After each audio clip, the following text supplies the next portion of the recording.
Today, we're diving deep into the world of forensic science. We're going to follow an investigator's journey and see exactly how they take the tiniest, almost invisible clues and piece together the story of a crime. Let's get started.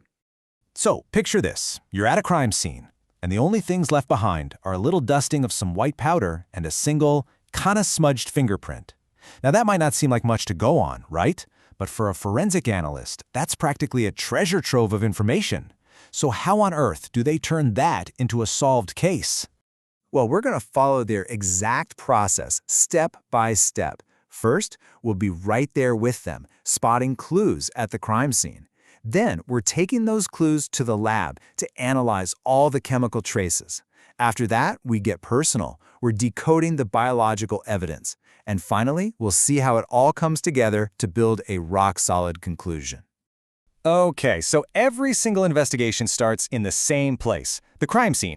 Before any of the cool lab stuff can happen, you've got to find and collect the evidence. This is where the story really begins. You have to think of every crime scene as a giant, jumbled puzzle. And investigators are trained to find the tiniest pieces, stuff like powders, weird liquids, fingerprints, or blood. You know, the things most people would just walk right past. These little bits of trace evidence aren't just objects. They're like silent witnesses, and each one has a story to tell. All right, we've bagged our evidence. Now for the really cool part. We're heading to the lab, and this is where we make those silent witnesses start talking, beginning with the chemical traces. Okay, let's start with that mysterious white powder we found. An analyst will run a series of surprisingly simple chemical tests. For example, if you add a little vinegar and it starts to fizz up like a volcano project, you've probably got baking soda. Or if you add iodine and it turns a deep black, you're looking at cornstarch.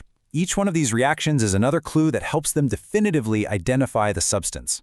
But sometimes, the differences are incredibly subtle. I mean, take flour and cornstarch. Both turn black with iodine, so that's not enough. But a trained eye can spot the little details. Cornstarch is this pure, brilliant white, but flour is just a little off-white. And when you add the iodine, flour kind of clumps up, while the cornstarch absorbs it all smooth and even. In forensics, tiny details like that make all the difference. All right, powders are one thing, but what about unknown liquids? I mean, so many things just look exactly like water. Well, the first and honestly most powerful tool an analyst has is their own nose. A really strong sour smell? That's probably vinegar. A sharp, almost buzzing chemical odor? That's a dead giveaway for ammonia. But wait, you can't just stick your nose over a beaker of some unknown chemical, right? That could be a disaster. So analysts use a specific safety procedure called wafting. They hold the container a little ways from their face and just gently wave, or waft, the vapors toward their nose. It lets them get a hint of the smell without breathing in a dangerous lungful of fumes. Okay, we've moved from the general chemical stuff to something much more personal, biological evidence. This is the material that can connect a specific, unique individual right to the scene of the crime. Yep, this is where the investigation gets personal. Things like blood and fingerprints carry biological information that is unique to one single person. A powder might tell you what someone was up to, but this evidence, this can tell you exactly who they were. So, if blood is found at the scene, the very first step is to figure out its type. The whole process involves mixing the blood sample with a few different antibodies. And just by seeing how the blood reacts, scientists can quickly tell if it's type A, B, AB, or O. It's an incredibly fast and powerful way to narrow down a huge pool of suspects. Now, the key reaction here has a fancy name, agglutination. But don't let that scare you. All it really means is the clumping of red blood cells. When you see that clumping happen, it's a positive signal. It means the antibodies in the test have found their match. If there's no clumping, no match. Simple as that. So let's quickly break down how you actually read one of these tests. It's a super logical process. First, you look at the little well labeled anti-A. Is it clumping? Yes or no. Then you check anti-B. Clumping? Yes or no. After that, you check anti-D, which tells you if it's positive or negative.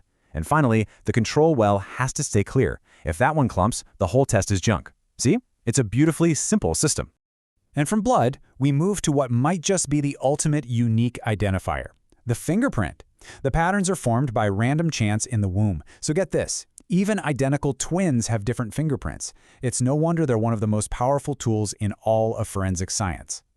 So when an analyst gets a print, their very first job is to classify its general pattern. And really, they all fall into three main buckets. You've got the arch, where the ridges just flow from one side to the other. Then there's the loop, where they come in and go out on the same side. And finally, the whorl, which is any kind of circular or spiral pattern. So how do they tell them apart so quickly? Well, here's a little secret the pros use. They look for a specific feature called a delta. It's this tiny triangular pattern where the ridges split apart. And the rule is dead simple. An arch has 0 deltas, a loop has exactly 1, and a whorl has 2 or more. By just counting the deltas, an analyst can instantly categorize any print they find. It's so cool. Okay, we've analyzed the powders, the liquids, the blood, and the fingerprints. Now it's time for the final and most critical phase of this whole thing, putting it all together to tell the story of what really happened. See, each piece of evidence on its own is just a single data point. The real art of forensics is weaving all those individual points into a coherent story, a narrative that can actually stand up in court. So, how do they do that? Well, they do it by finding links between different pieces of evidence. Here's a great example. Paper chromatography. Say a ransom note was left at the scene. Using this technique, scientists can separate the ink from the note into its component colors. Now, if that unique color pattern perfectly matches the ink from a pen found in a suspect's pocket, well, that creates an incredibly powerful link. So, when it's finally time to build the case, it's not a gut feeling. It's a very methodical process. First, analysts lay out all the evidence for every single suspect. They always give the most weight to the slam-dunk evidence, the definitive matches like fingerprints or DNA.